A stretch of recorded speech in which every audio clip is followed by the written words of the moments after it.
everybody. Welcome back to another episode of Baggage Claim. I'm Katrina. I'm Julia, and this is a show about living with mental life in today's society. And I am Mel, and we are here every Tuesday at 8 o'clock. And we need to remind you real quick that we are not mental health professionals, but we are mental health patients, and we're here to have a talk tonight with you. Yes, we are.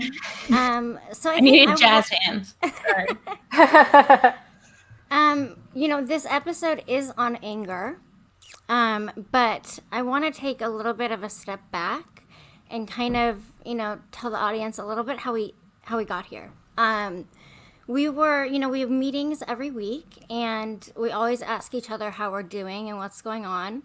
And, the first thing I said was angry. Like, I'm just angry. I don't know why, but that's what I'm feeling right now. And then I was saying something like, but that doesn't happen to me often. I don't get angry. And I literally had to pause and say, no, that's not true at all.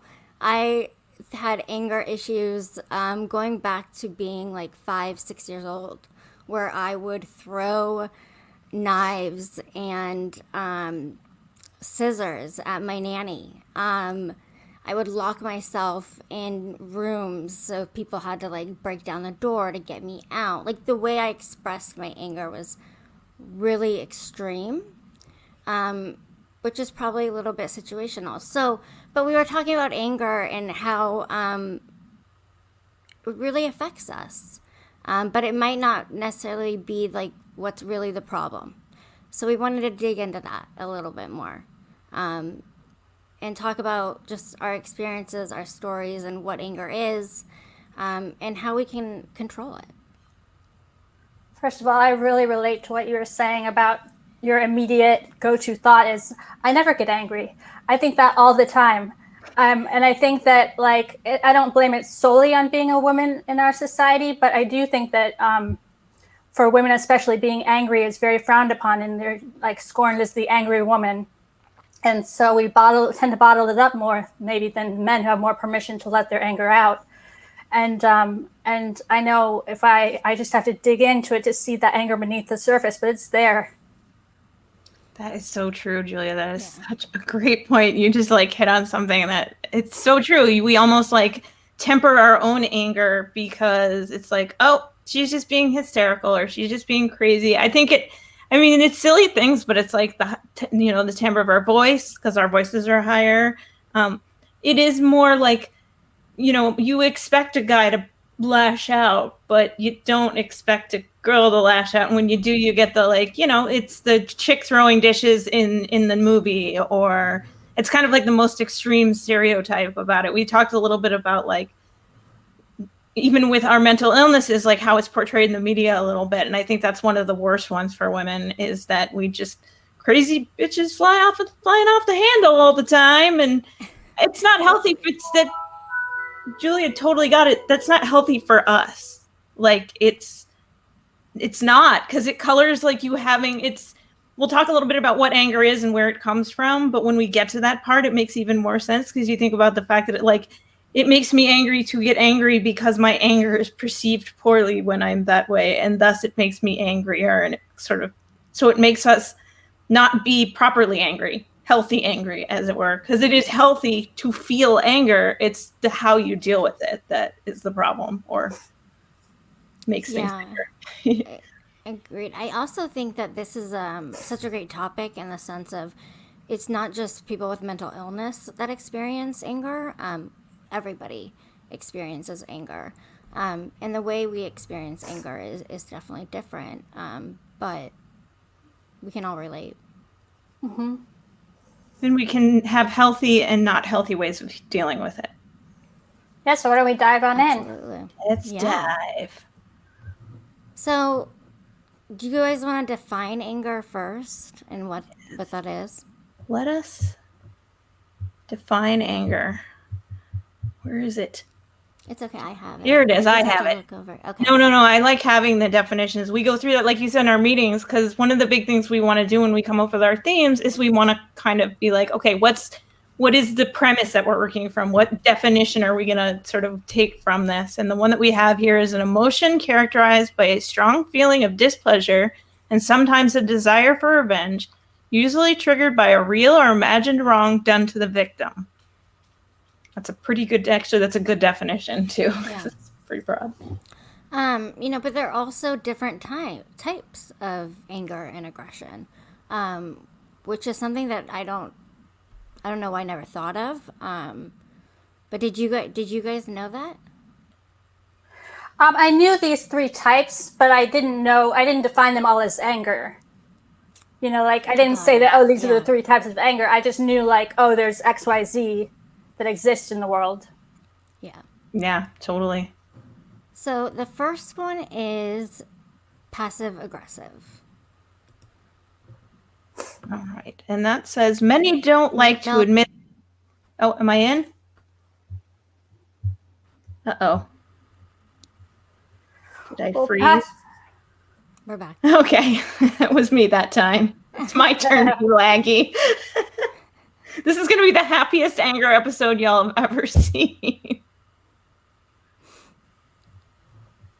So passive aggressive is passive. Okay, go ahead. Many don't like to admit that they're angry because they don't like confrontation. This is called passive aggression. This comes out in things like pretending everything is just fine. Passive aggression comes from a need to be in control. A need to be in control. Oh my God, this is me to a T when it comes to being angry with my husband or something, right? It's totally a passive aggressive. Nope, everything's fine. Don't. I think it's because it's easy. It is an easy way to, because it's like it says right there, non-confrontational anger. It's real. I don't always think it's easy. I have to disagree with you there. Okay.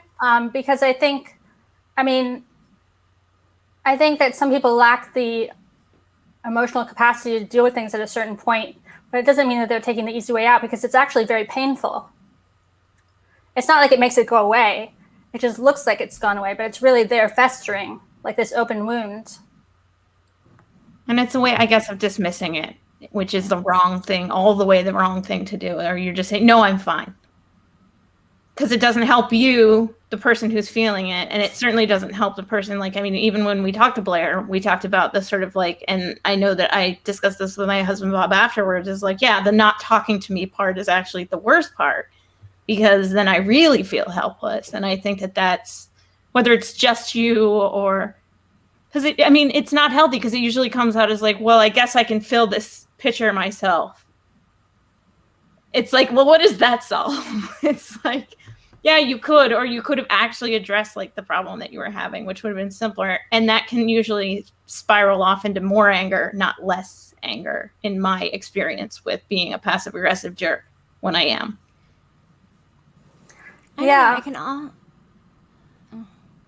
Yeah. Go ahead, Katrina. I was just gonna say that I honestly can't remember. I told you. We talked about this before. It'll come back to you as soon as somebody else starts to talk about the thing. Go ahead, Julie. If you're not sure if you can relate or not, there's some traits of passive-aggressive people. There's many traits. I'm just going to list off 3 of them because I don't need to go on and on. But one is resenting the demands of others. So rather than express that this feels unjust, you bottle your feelings up, which I can definitely relate to, bottling my feelings up. And not letting them out where they belong in the world. Well, you don't want to feel it. That's, the anger comes for me anyway, not wanting to freaking feel the underlying issue of that anger.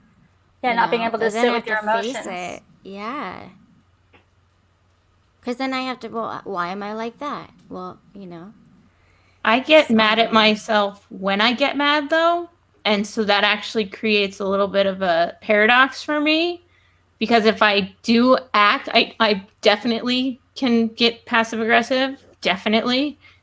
But when any kind of anger, but especially something like that, it makes me mad at myself, because I'm you totally could have handled that in a more responsible way, but you chose to do it that way. And that can create a little bit of an anger catch-22 for me. Because now I'm mad at myself for being passive-aggressive. And now I'm not addressing it on 2 levels. Because I didn't address what was originally bothering me. And now I'm mad at myself for being that way. Yeah, I know what you mean about beating yourself up. Totally. I definitely beat myself up when I get angry. Or if I like have given someone the silent treatment, which is very passive aggressive, then I'll like beat myself up afterwards. I'll be like talking to myself in my head, why are you doing this? Why are you doing this? But my actions just keep on proceeding because I'm so afraid to sit with those feelings, like you said, Katrina. Yeah. And you get, it's like it's the more you do it, the further away from it you get. Like the actual underlying issue. Yeah. All right. Another trait is deliberate procrastination. This one I hadn't actually thought about, but it makes so much sense and I relate so hard. Rather than tell the person that you cannot agree to their request, if you're being passive aggressive, you'll delay until the last minute or later in an effort to punish the person. So you'll procrastinate doing things, not just to punish the person, but also because you don't want to have been told what to do, and so you're acting out basically. But did you say in order to punish? Oh, yeah, to punish the other person. So I'm not laughing. Procrastinating. I'm not laughing because it's funny. I'm laughing because I'm so sorry, audience. We have tech issues. That was crazy. It just went from like 10 seconds to like. Did you guys have that? I had a little pause. I bet you guys, there is some weather here in the Midwest, so if it's me, just keep walking on. But that punishment thing, if we are back caught up, it feels, that is like, you're not punishing the other person necessarily. You're punishing yourself, but you're thinking that you are, and No, but you're doing both. Like, you are punishing the other person in a sense. And making it harder on yourself because you're just sitting on it. Right, and like if it's something at work or something, you could actually be hurting yourself professionally. That's a great point too. Yeah, I didn't even think about that. And lastly, and again, there's many other traits, but these are just 3 I picked, making intentional mistakes. So rather than saying no, if you're being passive aggressive, you may find it easier just to perform poorly at a task, which again is just a supreme form of self-sabotage. Totally. Yeah. Again, not to laugh, but you find yourself, like when you said we were digging into this, you find yourself very guilty of that thing. Like that's it's relatable. Exactly right. It hits home. Yep. Yeah. That professional one is such a like boom. Although for me, I'm such a perfectionist that I think I would have trouble making an intentional mistake at work because that would just like eat away at me that I had done that. I don't think I'd be able to live with myself. Be angrier at you than you could ever possibly hold up to the other person. Yeah, but maybe in my personal life, I make intentional mistakes so that someone doesn't ask me to do something again. I've definitely been guilty of that before. I'm not going to sit here and pretend otherwise. And I've been the victim of that before, where I knew that a perfectly capable person was doing that exact thing. And again, both of us are angry now. Because I'm like, I know you're doing that on purpose so that you won't have to do it again. Interesting. Yeah. Or at least I'm projecting that I feel that I know that person's doing it. Exactly. Is there any more for passive aggressive, or should we move on down the list? Let's move on. Yeah, cool. All right. Let's see. So, open aggression. Need to read this one? Okay. So, many people have a tendency to lash out in anger and rage, becoming physically or verbally aggressive, and can oftentimes hurt themselves or others. This is called open aggression. So like fighting, bullying, blackmailing, accusing, shouting, bickering, sarcasm, and criticism. They're in a need to be in control. Yeah, I really relate to the control issues that have been brought up in both these types, passive aggressive and aggressive, because I never really think about that. But I'm I mean, I don't know if you guys can relate. I'm such a control freak that I never really like thought that was related to my anger, but now I'm seeing that it is. It is weird how anger has 100%. become a form of control. It's like you don't think about anger as being a way to control something because it seems so chaotic. Mm-hmm. But just that, blackmailing someone or throwing something, or even, I mean, my tendency, if I'm going to do, is either slamming things or hitting things, like myself, like hitting a wall, bashing a door, something like that. I've not like injured anything else because I'm not a generally large person, but it's like, okay, well, I just made myself hurt at least. You know what I mean? I just punched that wall and it was up to me to punch it. Like something that's not existential did it, something that, it doesn't help the situation. But I, like you said, as we dig into it and you start to realize that even the most like chaotic sounding thing is literally an attempt to try and control your surroundings, that changes the perspective a lot for me. Yeah, for sure. I mean, I would say that like my childhood anger. I was and about to things say like that. or open aggression. I mean, it was all about control. Hurting people. Kind of was about that too. But my life at that point was so chaotic that the anger that I had was just detrimental to the people around me. But they're all paying attention to you when you're doing it. They're all breaking down the door. That's the only way. Like, yeah. Yeah. They're breaking down the door for you, or they're having to focus on dodging flying objects. It's knives. because with bad. all of the mental illness situation, especially with the children situation, because your kids are looking for attention because that's natural, because they need to be attended because they're learning. And so for something like any attention, someone with a background in mentoring and coaching is that any attention for a lot of kids is enough, because they're not getting good attention. Yeah, it's because somebody's paying attention to them. I mean, I used to have kids acting out in my classes all the time, and you could almost always tell that's a kid that doesn't get the kind of attention that they need at home because of the behavior here. Or, behaviors aren't talked about, right? Like your feelings aren't talked about. Usually they're pushed aside. What does that do on a child? And then how does that come out? Of course. Yeah, it's going to come out somewhere. Yeah, exactly. And we have to be taught emotions. Like, we have emotions when we are born, but we have to be taught how to manage our emotions. And obviously the three of us have talked about our past a little bit here, and we had a lot of adult behavior in our lives that wasn't healthy conversation about emotions. It was sort of the same old cycle of, we don't talk about that, we don't identify that therapies for weak people was a big theme in my family. I got through the wars and I got through the this and that, and I didn't need to see a therapist or anybody. And so that keep it to yourself, mantra in my life on both sides was very much the deal. So where do I put it? So I was not being taught healthy behaviors to manage my emotion, and that manifests as anger. Yeah, that makes total sense. Yeah, I mean, and I think a lot of people can relate to that. Yeah. As far as things that previous generations have gone through without needing therapy. It's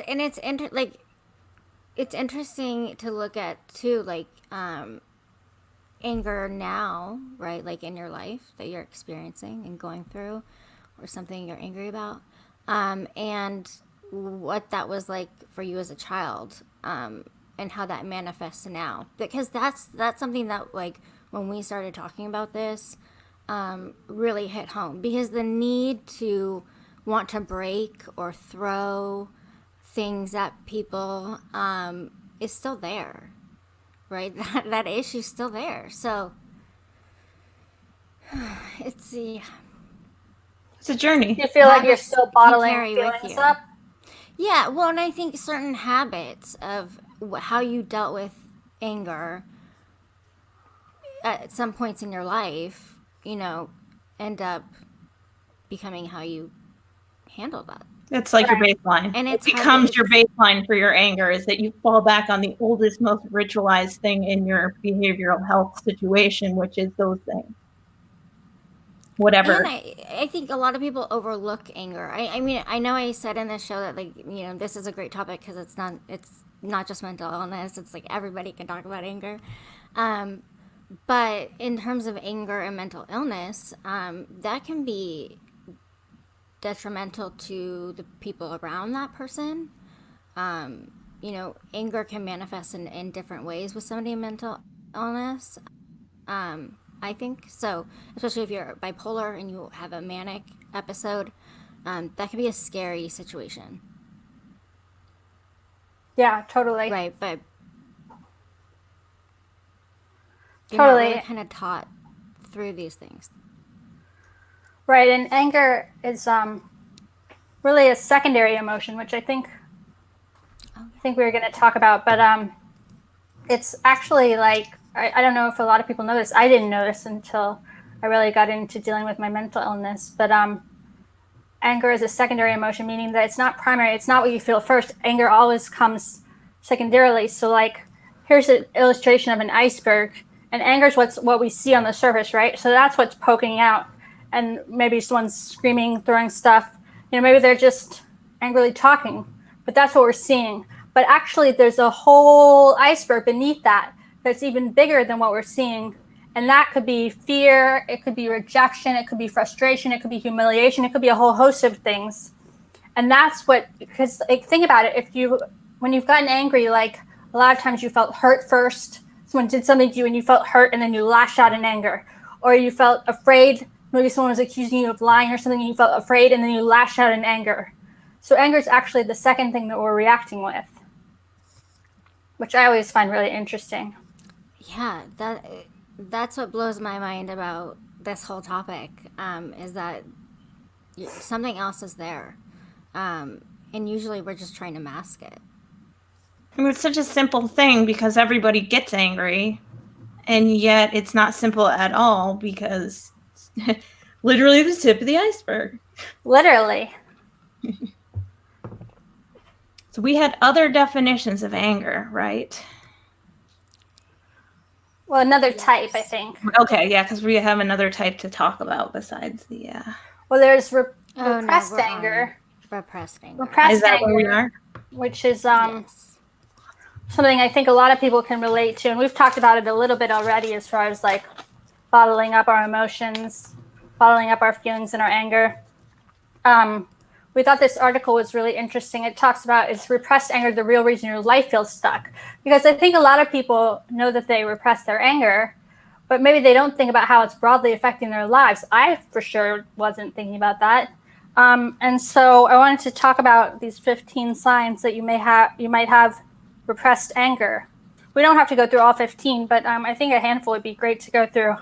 Yeah. Number one is that you are busy all the time. Keeping busy is a surefire way to have no time to feel things. This might include being codependent, taking care of other people's issues instead of your own, and it often includes being a workaholic. I totally relate to that last part. Being a workaholic, I've always been a workaholic, and yet I never thought that I was covering up my repressed anger with working, but it was like I didn't want to have time to think or feel, and so I was just working all the time, so I didn't have time to think about anything else or feel my feelings. Can you guys relate to that? That's so interesting, though, that one is a form of anger, right? I would have never associated that with, working. I think, though, it's that we've talked about it a ton on the show about how much of our working life is intertwined with our personalities and our culture and our society and everything else. And I think because it's part of us, it's my job, it's part of me, we neglect that thing is being used as a crutch potentially for our emotional well-being, or worse, we're so busy, regardless of whether we want to be or not, that we don't get to address our anger one way or another. So there's the choice of being a workaholic, sorta. I mean, we live in a society that's pretty workaholic driven, and to be a workaholic is actually a compliment a lot of times in our society, when it shouldn't be, because you should not aholic most anything, really. You should not be addicted to your work any more than you should be, addicted to and not be able to function without other substances. I think we've seen a lot of that this year. People unable to function without their work. And I think they had to face how much of their work they were relying on to not address things like anger. And I think you've seen that in our society most recently. I think that's why the topic kind of came up at all, is that we don't have time to feel our feelings, or we choose not to feel our feelings by way of work. And that builds the anger up quite a bit. And then it's like, we either aren't choosing to be busy and are angry, or we are choosing to be busy because we're angry. Yeah, totally. Yeah, workaholic. Another one. I've been there before, so I can't. Another one is that you self-sabotage often. Perhaps you're always late getting to work, or a student who skips classes or don't respond to opportunities and you want until it's too late and you've missed the boat. And I think there's a lot of fear in this one, which is, again, maybe what you're feeling first before you feel angry, because you're afraid that you're not going to get the opportunity. And so you're angry at the world that they're not giving you these things. Oh, and so instead you just self-sabotage. This is 100% me. I think I self-sabotage almost everything. And I think it's a fear of failure more than anything. Totally. But that self-sabotage mindset is definitely there. Yeah, it's a tough one because I don't do this one as much, but I definitely do some of the other ones way more. So, I mean, I haven't had work to show up for per se, so there's that. But on the other hand, I've definitely gone to work or gone and done some work in lieu of facing something that I needed to. Yeah. Does that mean going and cleaning, instead of procrastinating is maybe a form of anger? Yeah, I think that's self-sabotage. In a way, it is. I mean, if you're not cleaning doing instead of yes, cleaning instead of doing the thing that you're supposed to be doing right then. Yeah. Yeah, I relate to that. That is a form, I definitely do that. If you do it with homework, right in college or in high school, when you just waited to the last minute to do the assignment. Yeah. Kind of like that type. That is pretty self-sabotagey, actually, when you think about it, because you know that you don't have the time. Maybe you want to feel rushed at the end because there's a little bit of a rush to I'm not going to get this done, even though I should have. But again, attention. Another one is that you hate rejection. I really relate to this one. Well, it says the habit of repressing anger often stems from growing up in a household where showing emotion led to being silently ostracized. This can leave you with a grown-up fear of being rejected that surfaces in your relationships. It can also show up in your work environment where you might be oversensitive to criticism.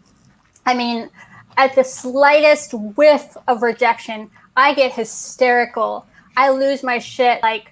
I will be screaming and crying over someone saying they didn't like my email at work.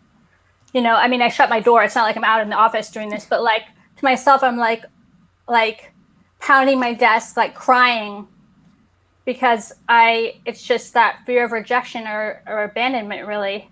And that's coming up prior to getting angry. I feel that I felt this all the time. I still do, but specifically, in a work environment, and even just getting a phone call from my boss would cause, anxiety. So any little thing really I feel like affected like how I was at that job. I know from being in the kind of, childhood we're talking about, where it was, you didn't talk about it. You would be ostracized.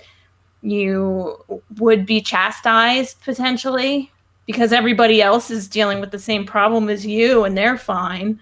And so and I've definitely taken that with me into adult life, just simply because it's like, I have to sit there and calm myself down in a similar fashion. But it comes down to things like, no, you didn't say something that person will hate you for forever, especially that person you've known for a decade who loves you. I mean, it's just as bad with people I'm the closest to than it is with people that I don't know at all. And I mean, it's bad enough to hyper criticize yourself over someone you don't know, but for me to like sit around and be like, oh my God, what have I done? What have I done? I said something terrible. And then I get mad at myself because that is my actual, like, I feel like anger is one of my baseline bad behaviors, and it's not always external. It's very internal, and it's very much about me. Either I'm mad that I'm mad, or I'm mad that I let myself get mad, or, I mean, any number of things. It's that cycle. Yeah. I don't like that I'm mad. Never-ending cycle. I don't like that I don't like that I'm mad. On and on. You struggle with addictive behavior. It doesn't have to be drugs or alcohol. It might be that you're a shopaholic, a love addict, or an over-exerciser, or a food addict. Addiction is often a way to distract ourselves from things that feel painful. And if we're in pain over something, we often feel angry about it too. So in order to repress that anger, we have to distract ourselves. I mean, I definitely struggle with addictive behavior in many different arenas. What about you guys? Exercise. Yeah. I have a sports background, and I played soccer from the time I was 5 and played competitively up to college. And so, and I mean, I've lost a lot of that. So I get into that extra cycle because I used to be able to exercise a lot more before my surgeries and all of the things that happened to me. And now that I am physically disabled in many ways, I am not able to do exercising the way that I was able to do exercising, where I was competitive sports training at a point in my life up to a certain point. And I definitely used to hide in soccer. I love soccer. It's one of my favorite things. I loved using it as a teaching tool, but it was also a very, very fun place to hide with my emotions and to feel very important and I could hide in my team really well because I was important to them and I had a position there, and you have a very strict role that you play on things like that. It was very healthy for me, but it was also very much a place that I would hide. So, I mean, I can relate to the exercise or, trying to find a workout regimen that works for me. And because it's easier or like Katrina said, I'll go clean the whole freaking house in lieu of sitting with some of that stuff. Yeah. Yeah, I think I can definitely relate to the addictive behavior. I'm always chasing. I wouldn't say a high, but like of the feeling of normal. So to me, that is like an addictive behavior. It doesn't have to be like anything illegal, but yeah, I struggle with that a lot because I just want to feel normal. Yeah, I relate to that. I've struggled with addiction to substances, but also, as they say, just with shopping and love addictions as well. That really hits home for me. And when I'm just doing that, when I'm just shopping online, it's like I don't have to think about anything else. I don't have to feel anything else. It's all just like what's right in front of me and what's that instant gratification. Well, and you get a high from it. So like, yeah, totally. And it's even worse. And it's not like a one-time high because you get to order the thing and then you get the thing in your house and you get to try the thing on. So it has like a prolonged effect to it. It's like it's an extended release pill, as it were. Mm-hmm. same thing with love. There's the seeking, and then the flirtation, and then the reciprocation, and like this whole cycle, like you were saying, different cycles, and you're getting different highs along the way, and you don't have to look at what's behind the curtain. Keep that curtain closed. And then, and that's pushing it further down. That's, I mean, like the top, this, this kind of anger, we're talking about repressed anger, it keeps pushing the thing down and pushing it down and pushing it down.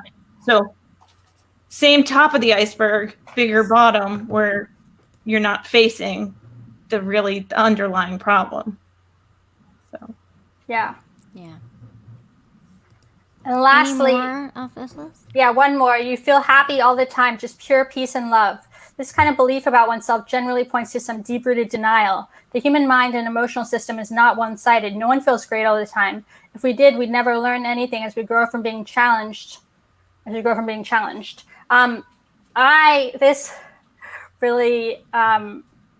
is how I used to be.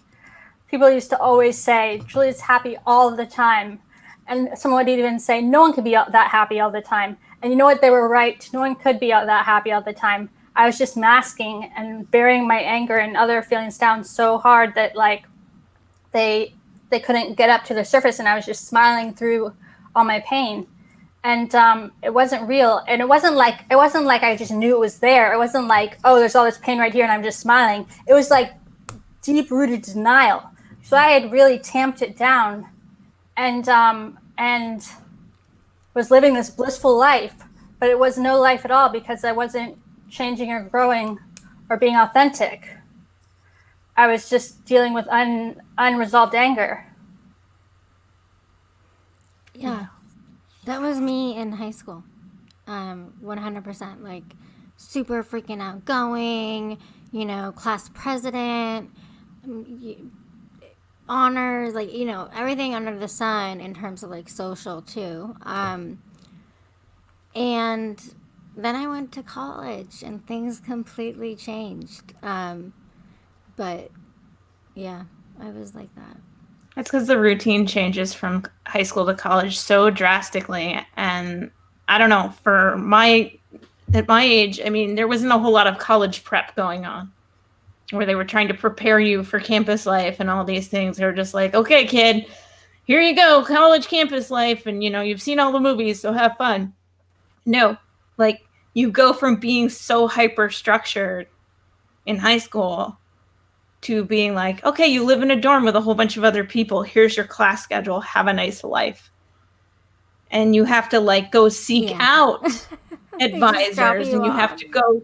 Yeah, they basically do a lot of ways. When I look at it in retrospect, I'm like, I don't even know how I got through that first semester in a lot of ways. Like, I remember it. I remember being freaking tired, just nonstop, and doing the dance.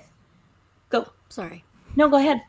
I mean, but talk about anger. Like, going from high school to college I was not prepared. I mean, my high school did not prepare me for what any of that looked like. And, like, that was anger. Like, to feel like you just went through how many years of school, and now you're at a point where you know not, like, you were not taught anything for this. Like, yeah, no, it was bizarre. like where this I put it to people this way is, and that was the day I realized I had to buy my own laundry detergent.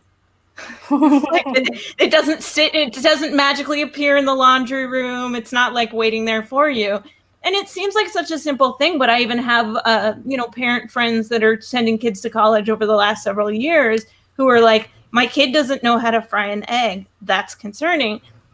What are we teaching our children? So it's not, from, just the parents I've spoken to who have college age kids now are getting them ready for college. It hasn't changed that much. And that makes me angry too, because that means we're not evolving our solutions. We're not prepping kids any better than we were prepared / not prepared for that situation. And that contributes to the larger purpose of like what we're saying here is the anger situation.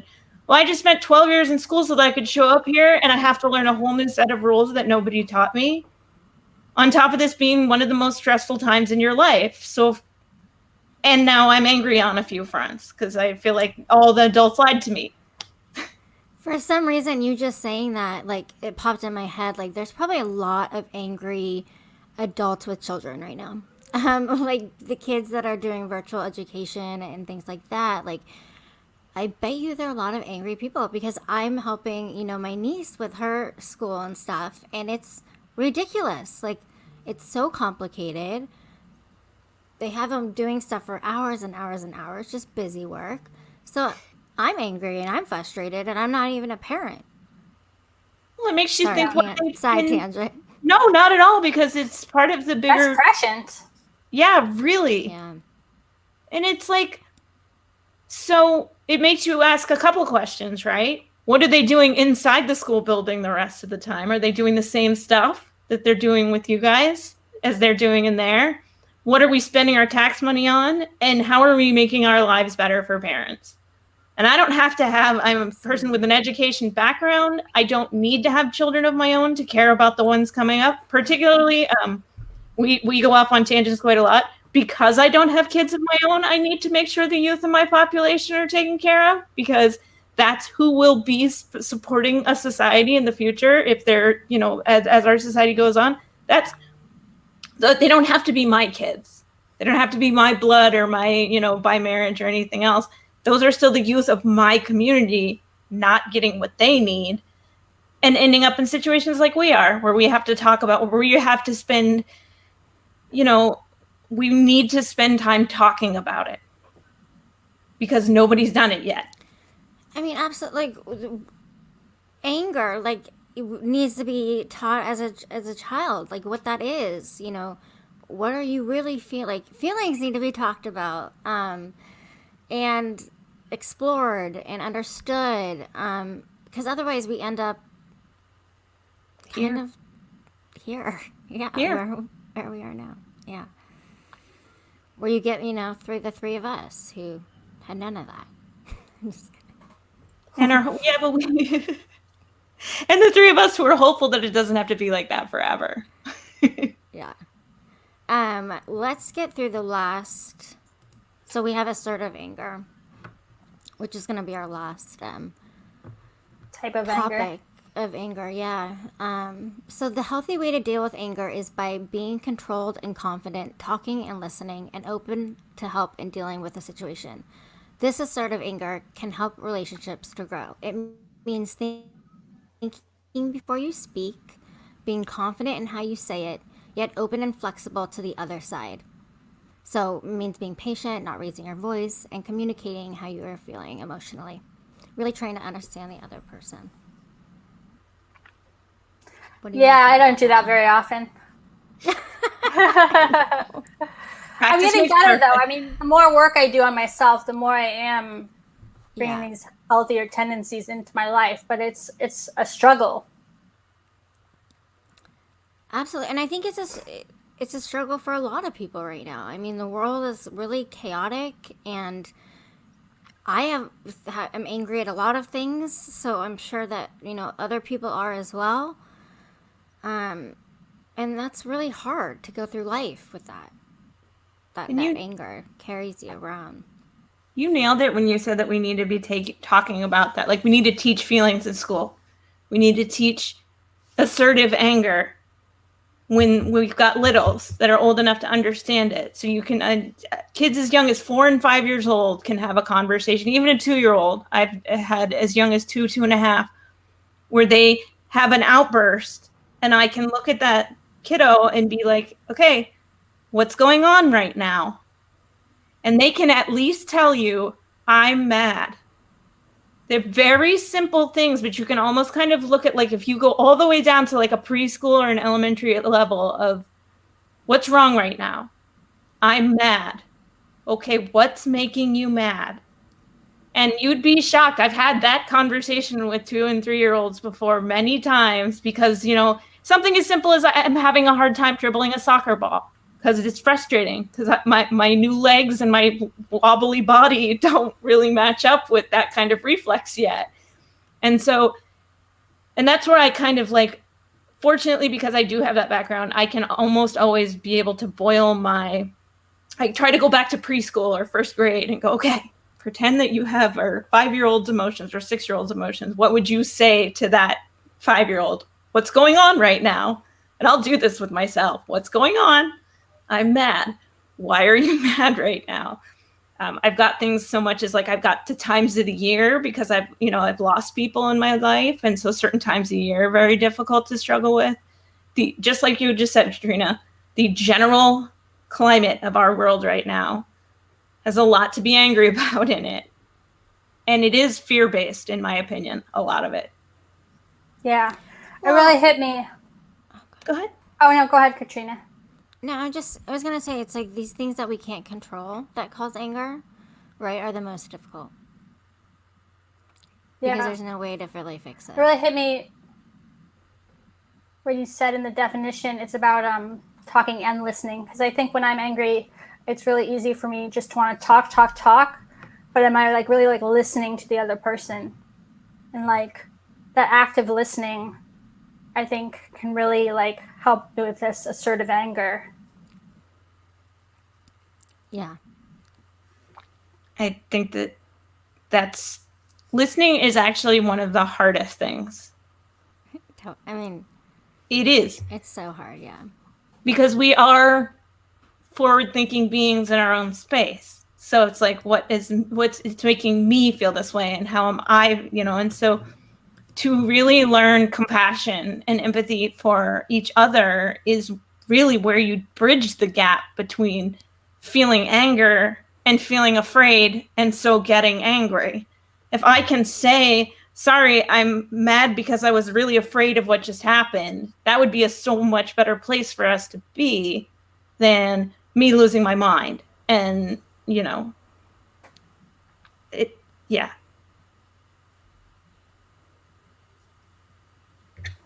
Yeah.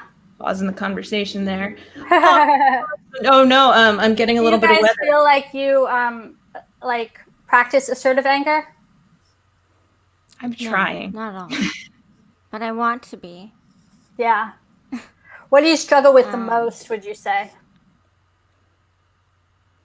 Talking about it. Because I thought that I don't want to talk about it.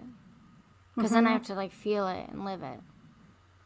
Even though that's really what I'm doing anyway. It's just built up in anger.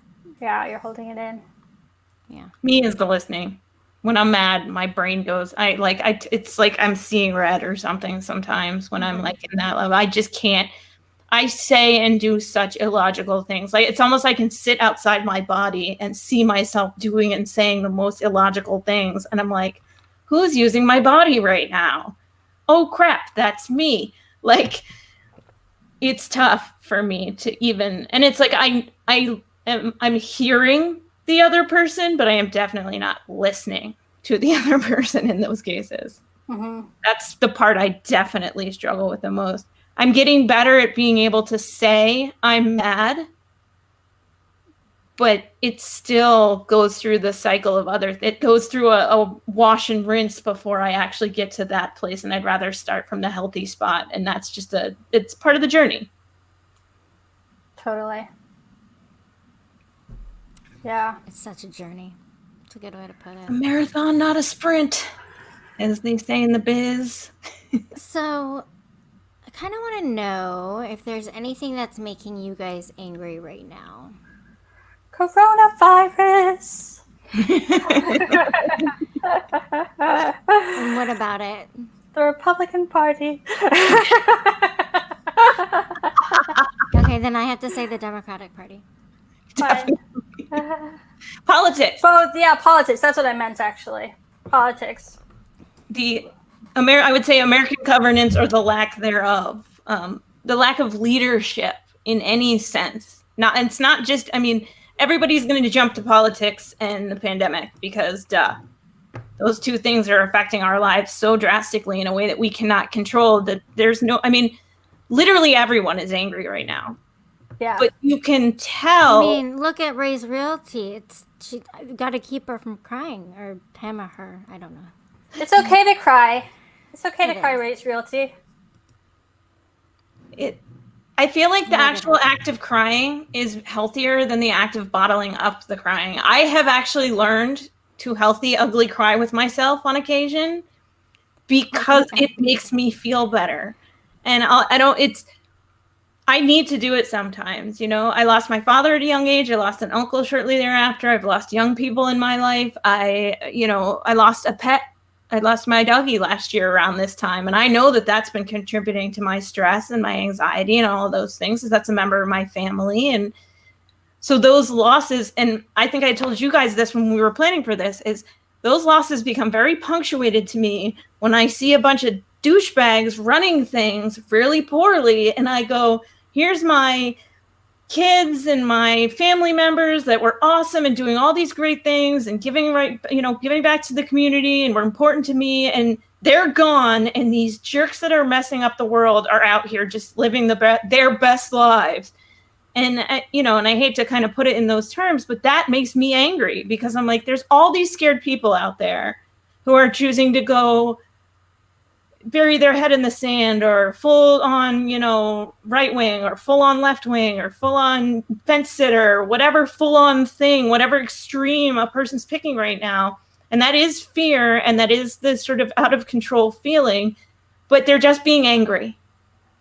And anger, just like in our own lives where anger doesn't accomplish anything, our society is not doing well just feeding off the anger that we're all pumping into the situation. Yeah. Amen, sister.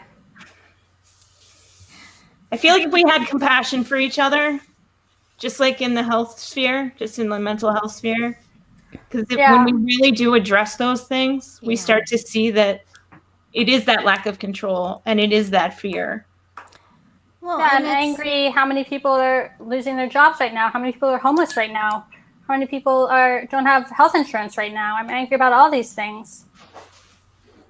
Yeah. And I feel like there's nothing I can do about it. Helpless. Yeah, you feel helpless. And I don't want my neighbors to suffer, and I don't want me to suffer. And I am the kind of person who gets angry I don't need to know the person. I don't even need to agree with their politics. I still think that everyone should get health care.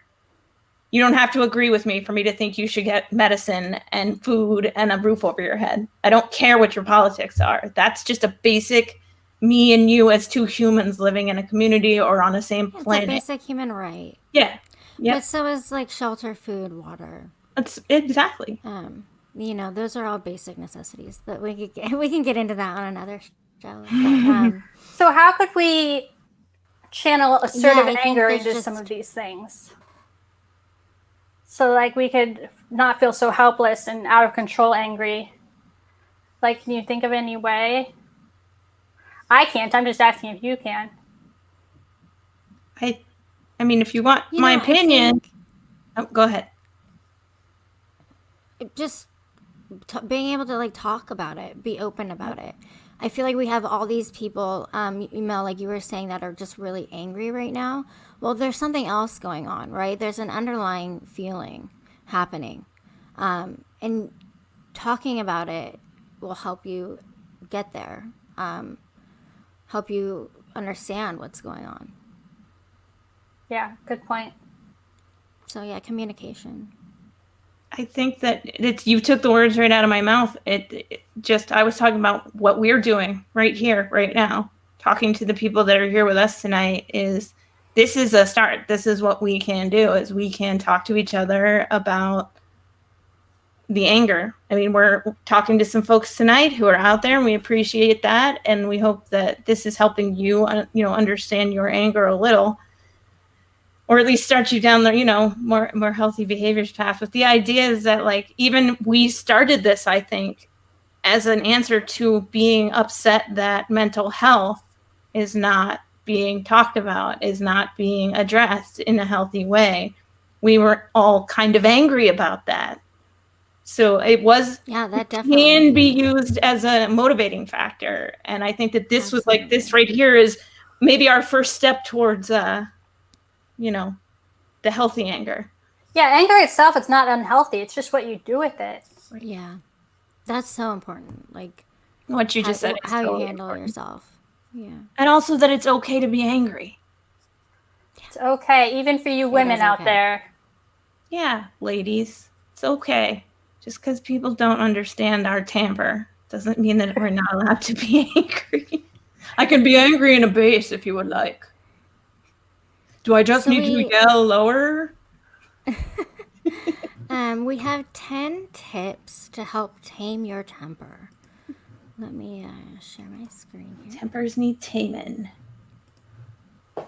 And this comes from Mayo Clinic, which I just really love. They have great resources, just FYI.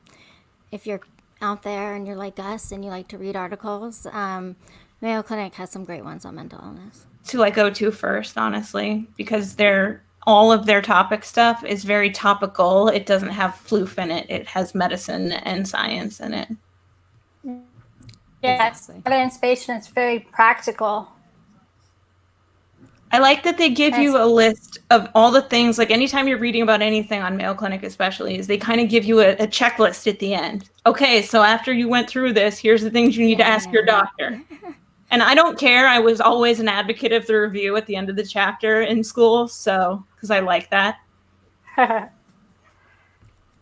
So think before you speak. I mean, oh my gosh, this one. If I could have told myself this over and over again, I needed it.